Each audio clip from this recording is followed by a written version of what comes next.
po yung aming nabiling isda. Pang-ulam po pagdating ng papa. Ngayon po ay nandito po ako sa tabing dagat. Ayun. At itatry ko pong magtingin po ng isda. Sakto po ay nandito si Tito Ninyo. At ayun po, kami po ni Tito Ninyo ay pumunta dito sa Purok Tres. Ayan po, tabing dagat. At kami po ay naghanap ng isda. Sila tayo? Bagong Mario? Red isda! Red isda! Red isda! Ganda din ang pusit. At ayan po, bali kami po ay nandito na sa tabing dagat. Si Tito Ninyo po ay bumibili ng dorado. Sila Tito Ninyo po ay di ngayon nakalaot.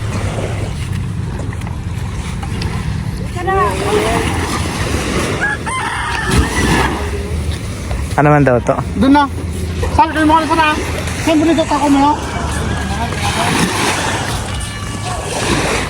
Lumibro ko tao.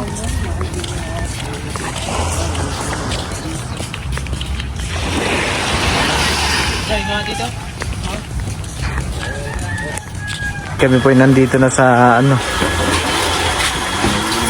bilihan po ng isda.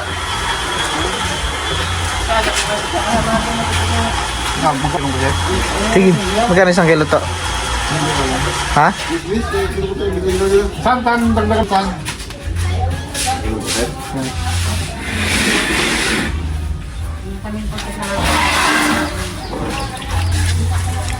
Dinagdagan na rin po ni Tito Ninyo ng sit. Peraso! Ito ulit peraso ang katulong mo. Hindi nga yung may buti, yung buti ng surte, may nakahapat, tatlo, dalawa. Oo. Meron pang walang huli, dalawang dahil. Diyan sa iso tayo. Gawin yung pre na doon. Ayan po yung binili ni Tito Ninyo. May plastic di. Ha? Lagyan na lang natin doon. Plastic. Walang plastic yan? At ayan po, bali ito po yung aming nabiling isda. Pang-ulam po pagdating ng papa. At saka ng lolo po. Sila papa po ay baka nasa Olongapo na po. Kaya kami po ay magpe-prepared na po ng mga pagkain para sila po ay mayroong almusal.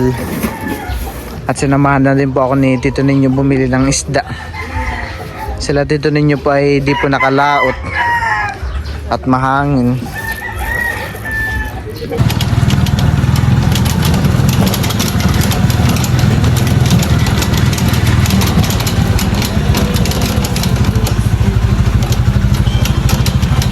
Nangulo sila natin dito kung kahit na maliit na kalubi. Kahit na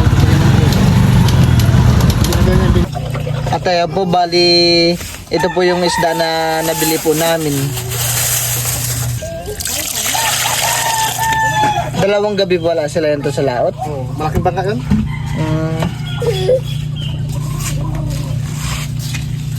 Ayan po. Anong luto niyo dito? Ah? Anong luto natin dyan sa pusit? Adobo. Adobo? Kahit ano, Adobo? Adobo. parang prito at gawa ng may sinigangan. Oo Prito, nga. partner sa ano. Prito na lang na buo. Si Tito Ninyo po yung magluluto. Ayan po. Para po pagdating ng mga papa po ay nakaready na po yung ulam po nila. Sariwa pong isda. At ito po pala si nanay ay galing po ng bayan. Ano binili mo, Nay? Ako na magbuhat, iwan mo na lang, Nay. Yung gagawin bilo-bilo. Ah, yung gagawing bilo-bilo? Ako na magbuhat, Nay. Sige. Iwan mo na lang. Parang umalis ang nanay kaya palawan mo. Kaya ka pala kanina, Nay, sabi ko parang wala si nanay. Si nanay po pala ay pumunta ng bayan. At si nanay po ay namalingki po na pang bilo-bilo. Pang merienda po mamaya. Prito na lang po daw po ng buo. Tapos takpan. Tapos po ay isisigang po yung dorado. Pinapalang na rin po ni Tito ninyo itong isda. Dorado.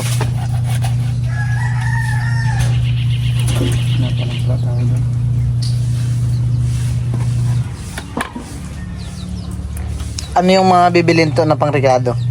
Sibuyas, ano lang, sinundo. Ikaw kung anong gusto mong ilagay ng gulay, kung gusto mong okra tsaka sitaw. Ito yun. Pwede rin. Ano yun?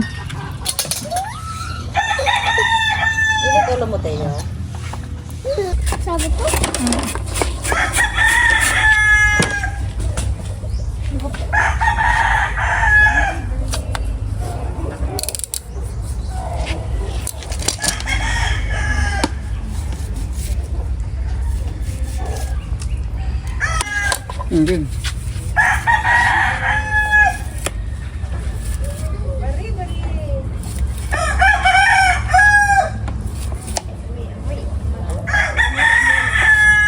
Bakit? Ay. Bakit? Kapan mo?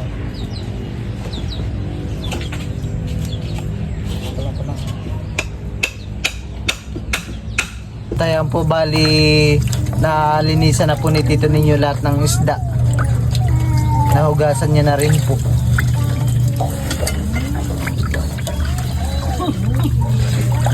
Basta ka na. Nagbabasa na si Joanna. Galing nga si Joanna kanina. Ha? Sinuturaan ng tita. Sinusundan niya yung sinasabi. Pagdating sa aso, aw. Ay, nauna na siya. Pakako. Meron po palang itlog yung isda po. Ayan po yung isang itlog. Sinama na rin po ni Tito ninyo.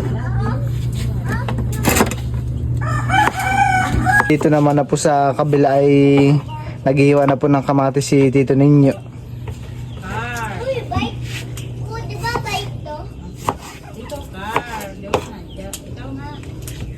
Si Tita Saning naman po dito ay inuugasan na po yung mga sitaw.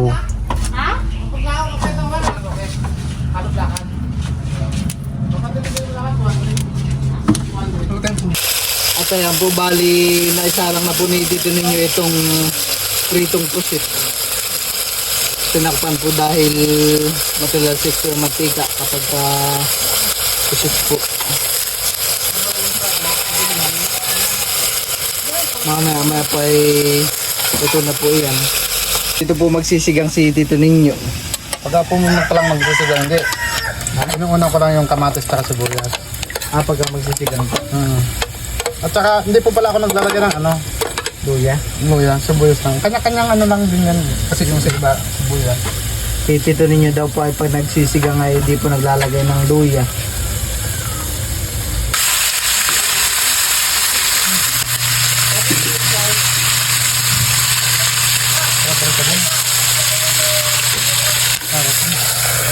Kumukulo na po itong tubig. Pinata. Kuluan na po. Yung prito. Pag bukod ng basang prito ng isda, Oo. ito marami na din ito, baka hindi na ito kakasya. Nakita na. Lalagay na po ni Tito ninyo yung isda.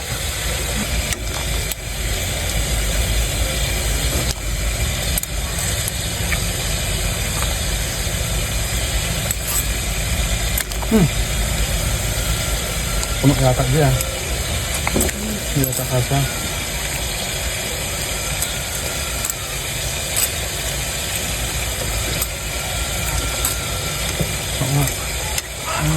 Parang malit ng kaldero. Tama lang sa gulay. Dalawa lang ito. Ano? Siguro kita. Ayan naman pong sisitay luto na. Bango. Ito lang ito. Pag nagbabaksan po din. Mamaya pa parang. Pag mantika na lang, luto na yan. Lalagay na rin po ni Tito ninyo yung sitaw.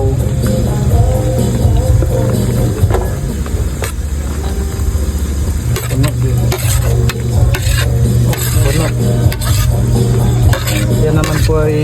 bababa pa mamaya pag lumambot ng sitaw.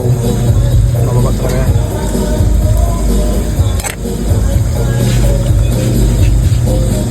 Malambot na rin po yung sitaw. Inilagay na rin po ni Tito Ninyo yung sampalok at yung ceiling grate. Malapit naman na pong maluto yan. Hintayin na lang po namin sila Papa at si Lolo po.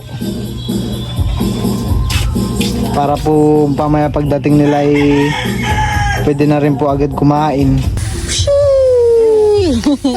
Si Teo pa yakin ng pinapakain. Na yun pong niluto ni Tito Ninyo na sinigang. Sarap, asim. Asim kilig. Sarap Teo. Padating na ngayong lolo, eh. Sa bukod pa ang iyong buhok at ikaw ay kaliligo. Ay, wait. Oh, ito pa. Pshii! Pshii! Pshii! Parang si Teo pa itutubuan na ng ngipin. Yun po sa itaas ay nakilabas na yung ibang ngipin. Sarap. Yum, yum, yum.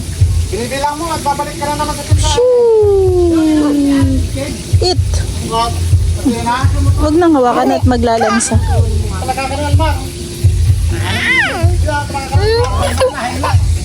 Inaanto ka na din. Pshii!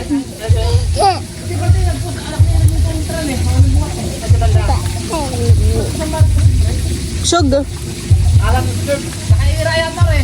Ayos lang po yan. Papa. Ay, sus na po.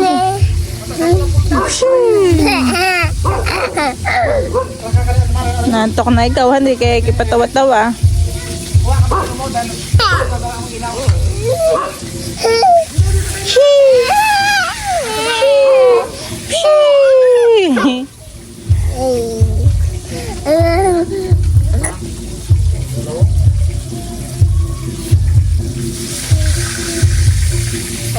Taba-taba. Taba-taba naman yan. Taba-taba pisngi.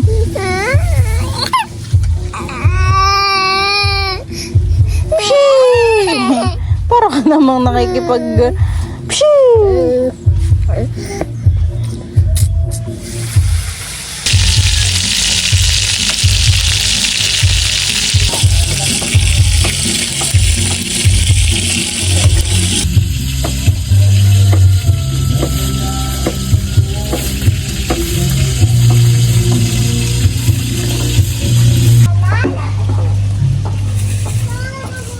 Ayan po, bali Teo po ay nakatulog na. Silipin natin si Teo. Maginhawa naman dito, ano.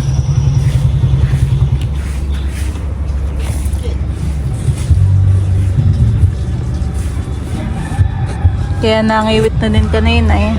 Naantok na. Tamang-tama mamaya pag-ising. Baka nandito na si na Papa.